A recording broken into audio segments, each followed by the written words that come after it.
Allahu Akbar, Allahu Akbar, Allahu Akbar, Allahu Akbar, Allahu Akbar, Allahu Akbar, Allahu Akbar, Allahu Akbar, Allahu Akbar.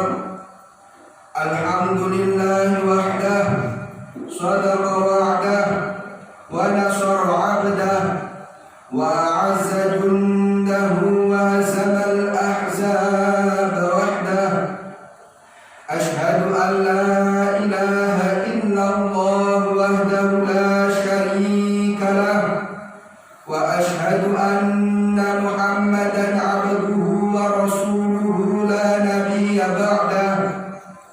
Allahumma salli ala sayyidina Muhammad ibn Abdillah wa ala alihi wa sahbihi wa man tabi'ahum bi ihsanin ila yaumil qiyamah.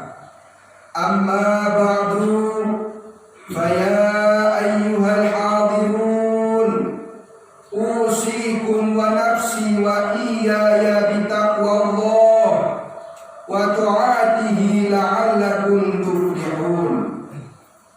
Wa qala ta'ala, ya ayyuhalladzina amanu taqullaha haqqa tuqatih wa la tamutunna illa wa antum muslimun. Shadaqallahul azim wa sadaqa rasuluhun nabiyul habibul karim, wa nahnu ala dhalika minasy syahidin wasyakirin, walhamdulillahi rabbil alamin. Allahu akbar, Allahu akbar, Allahu akbar, walillahil hamd. Hadirin jamaah salat Idul Fitri yang berbahagia, segala kebesaran, segala keagungan dan segala kesucian hanya milik Allah Subhanahu wa ta'ala. Rabb yang telah memberikan kepada kita berbagai macam kenikmatan, baik itu nikmat iman, nikmat Islam, terlebih lagi nikmat kesehatan, sehingga alhamdulillah pada kesempatan Id yang penuh berkah ini, kita sebagai hamba Allah, sebagai umat Islam masih dapat melaksanakan aktivitas ibadah kita, masih dapat menyelesaikan iktikaf kita, sholat kita, masih dapat menyelesaikan tarawih kita, membaca Al-Quran kita, bahkan sampai dapat menunaikan ibadah zakat. Semuanya hanya kepada Allah dan semuanya hanya dari Allah Subhanahu wa ta'ala. Maka pantaslah kalau pada pagi yang penuh keberkahan ini, kita sebagai hamba Allah senantiasa bersyukur kepadanya atas segala limpahan nikmat yang telah diberikan kepada kita. Untaian kata teriring kalam semoga senantiasa selalu tercurahkan kepada Nabi besar Muhammad sallallahu alaihi wasallam, pada keluarganya, sahabatnya, dan pengikutnya. Dan mudah-mudahan kita semua senantiasa diakui sebagai umat Rasulullah yang telah diberikan syafaat di yaumul qiyamah oleh baginda Rasulullah sallallahu alaihi wasallam. Allahumma salli ala Muhammad, Allahumma salli wa sallim ala sayyidina Muhammad. Allahu akbar, Allahu akbar, Allahu akbar, walillahil hamd. Di setiap kesempatan Idul Fitri yang mubarak akan teringat sebuah peristiwa yang memberikan ibrah dan pelajaran bagi kita. Sebuah peristiwa yang dialami oleh Rasulullah sallallahu alaihi wasallam, ketika Rasulullah berada di Madinah selepas melaksanakan sholat Idul Fitri, Rasulullah berjalan menyalami jamaahnya, bersalaman dengan seluruh warga dan masyarakatnya. Di suatu ketika ada anak kecil di pojok kota. Dia terdiam dan duduk sambil menangis, terlihat sedih. Kemudian Rasulullah mendekatinya. Ya bunayya, wahai anakku, kenapa kamu berdiam di sini sambil menangis dan bersedih? Tidak sesuai dengan anak sebaya seumuranmu yang sekarang sedang bahagia merayakan hari raya, menggunakan baju baru, berkumpul dengan keluarga, bersalaman dengan ayah dan bunda, dan menikmati hidangan hari raya. Dijawab oleh anak ini, wahai Tuhan, bagaimana aku tidak bersedih di saat teman-temanku memakai baju baru, di saat teman-teman sebayaku berkumpul dengan keluarga, bersalaman dengan ayah, memeluk ibu bunda, meminta maaf. Tapi aku di sini seorang diri, ditinggal oleh ayahku yang berjuang bersama Rasulullah di medan perang dan meninggal dalam keadaan syahid. Dia anak kecil, tidak tahu kalau yang diajak berbicara Rasulullah Shallallahu Alaihi Wasallam. Bagaimana aku tidak menangis, Tuhan? Ayahku meninggal di medan perang, ibuku menikah lagi dan bersama dengan suami barunya. Aku ditinggal seorang diri di sini. Mendengar cerita anak kecil ini, Rasulullah menangis dan berkata, ya bunayya, wahai anakku, maukah engkau Aisyah sebagai ibumu, Ali sebagai pamanmu, Hasan dan Husain sebagai sepupumu? Seraya anak ini kaget dan mengangkat kepalanya melihat wajah Rasulullah. Ya Rasulullah, saya ingin, ya Rasulullah, saya mau. Lalu diajaklah pulang anak ini, dimandikan oleh Sayyidina Aisyah radhiyallahu anha, diberi pakaian baru, diberi pakaian terbaik, dan diajak bermain sama teman-temannya. Wahai jamaah sholat Idul Fitri yang berbahagia, marilah kalau di antara kita ada anak kecil yatim ditinggal sama ayahnya, tidak mempunyai ibu dan ayah, tidak bisa merasakan bahagia di hari raya, mari kita usap kepalanya, kita santuni dia, kita berikan yang terbaik kepada mereka. Karena Rasulullah pernah bersabda, ana wa kafilul yatim hakada fil jannah. Saya, kata Rasulullah, bersama dengan orang yang menyantuni anak yatim, bersama dengan orang yang menyayangi anak yatim, bersama dengan orang yang cinta kepada anak yatim, hakada fil jannah. Sambil mengangkat tangannya, mengangkat kedua jarinya, jari telunjuk dan jari tengah ditempelkan, hakada fil jannah. Seperti jari telunjuk dan jari tengah ini sambil menempel, aku dan orang yang cinta sayang kepada anak yatim. Oleh karena itu jamaah sekalian, kalau ada di lingkungan kita, saudara kita, keluarga kita, tetangga kita yang yatim, ditinggal oleh ayahnya, ditinggal oleh ibunya, mari kita berikan yang terbaik, kepada mereka. Kita berikan kasih sayang kepada mereka. Sampai Rasulullah ini disebut Abul Yatama, bapaknya anak yatim.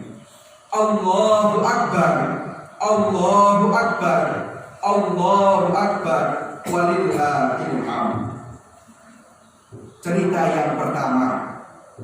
Cerita yang kedua yang dapat kita ambil ibrah dan pelajaran sebagai umat Rasulullah Shallallahu Alaihi Wasallam. Pada zaman Rasulullah ada sahabat yang bernama Alqamah. Alqamah sahabat yang sangat taat, rajin ibadahnya, rajin sholatnya, rajin puasanya. Tapi kenapa di akhir hayatnya Alqamah tidak bisa melafalkan lafaz tauhid la ilaha illallah?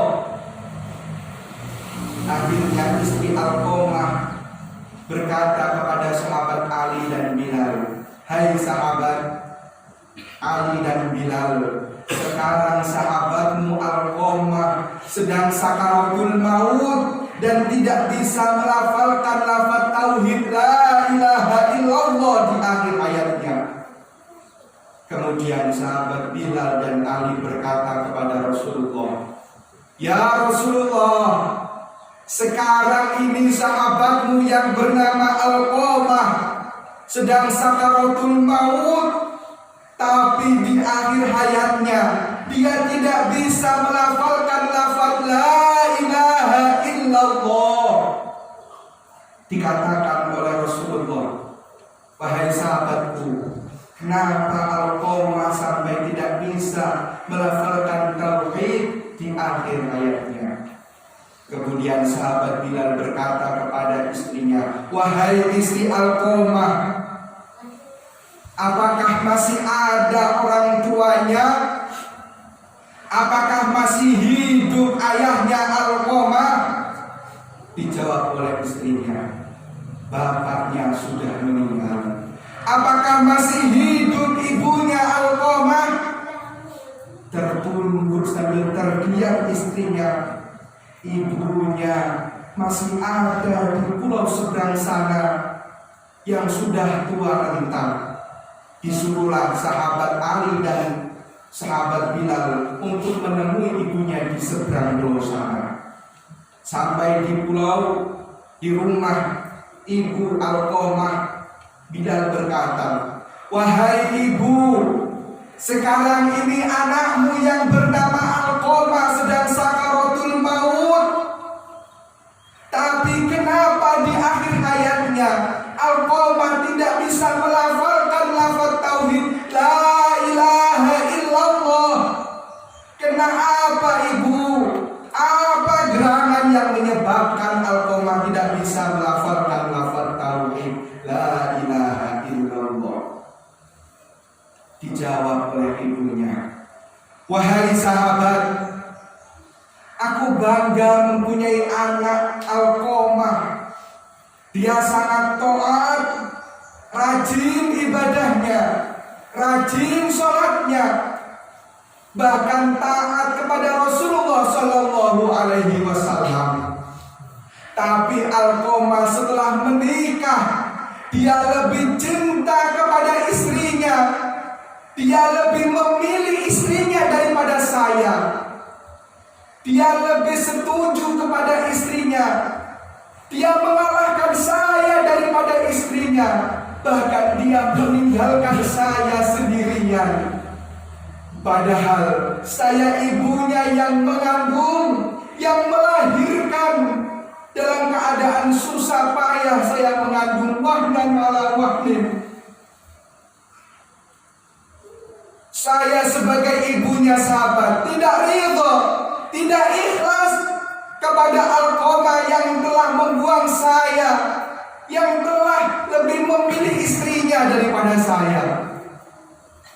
Akhirnya sahabat lapor kepada Rasulullah, "Wahai Rasulullah, saya telah pergi berkunjung kepada ibunya Alqamah, dan katanya Alqamah ini lebih memilih istrinya daripada ibunya, dan telah membuang ibunya sendirian daripada istrinya.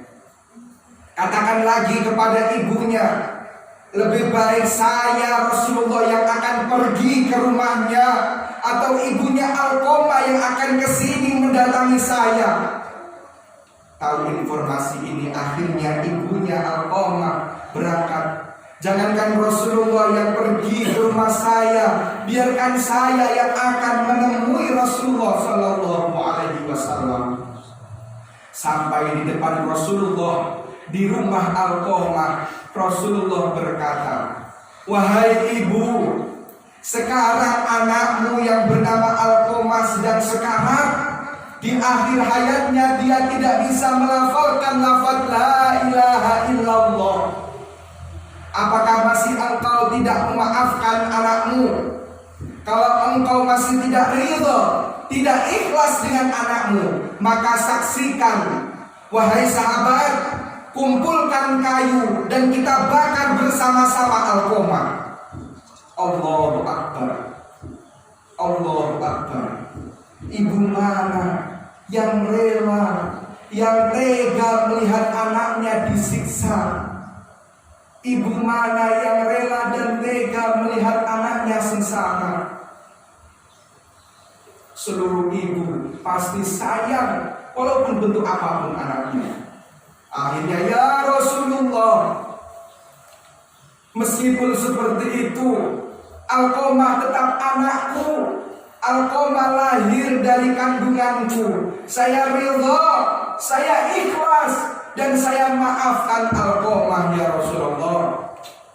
Baik ibu, kalau memang engkau ikhlas dan ridha, ini benar-benar ikhlas, maka Alqamah di akhir hayatnya akan bisa melafalkan lafaz tauhid la ilaha illallah.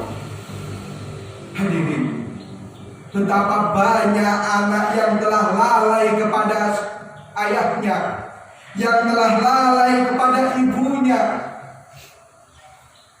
Betapa besar perjuangan seorang ibu, seorang ayah menafkahi anaknya yang berjumlah 3, 5, bahkan ada yang 7. Mereka sanggup bahkan menjadikan semua anaknya sukses.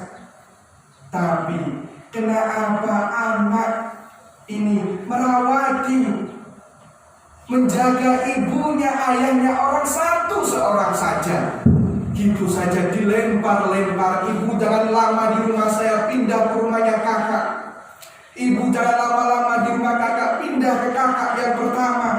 Masya Allah, kenapa masih ada, bahkan masih banyak anak yang rela melantarkan orang tuanya?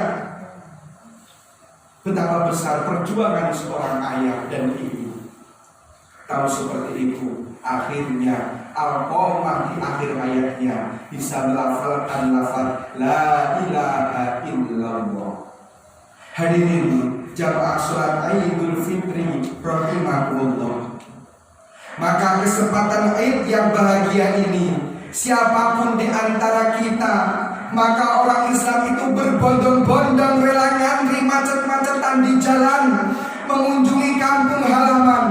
Kalau orang tua kita masih ada, datangi, cium tangannya, cium kakinya, peluk erat tubuhnya, katakan ibu, ayah maafkan kami. Maka tradisi di Indonesia, orang pada pulang kampung merelakan dirinya berkorban macet, berpanas-panasan, menggunakan kendaraan motor untuk mengunjungi orang tuanya. Bahkan yang orang tuanya sudah dimakamkan, kita rela datang ke kampung halaman untuk bertakziah, mendoakan orang tua kita. Allahu Akbar, Allahu Akbar, Allahu Akbar, walillahil hamd. Jamaah yang berbahagia, demikianlah dua peristiwa penting yang dapat kita ambil ibrahnya, pelajarannya. Mari kita maknai Idul Fitri ini dengan saling memaafkan antara kita dengan saudara kita, dengan tetangga kita, dengan anak-anak kita, dengan ayah dan ibunda kita, dengan siapapun umat Islam yang saat ini berkunjung ke rumah kita. Buka pintu hati kita lebar-lebar, buka pintu rumah kita lebar-lebar. Hadapi, sambut orang yang datang mengucapkan minal a'idin al-faizin kullu amin wa antum bil khair.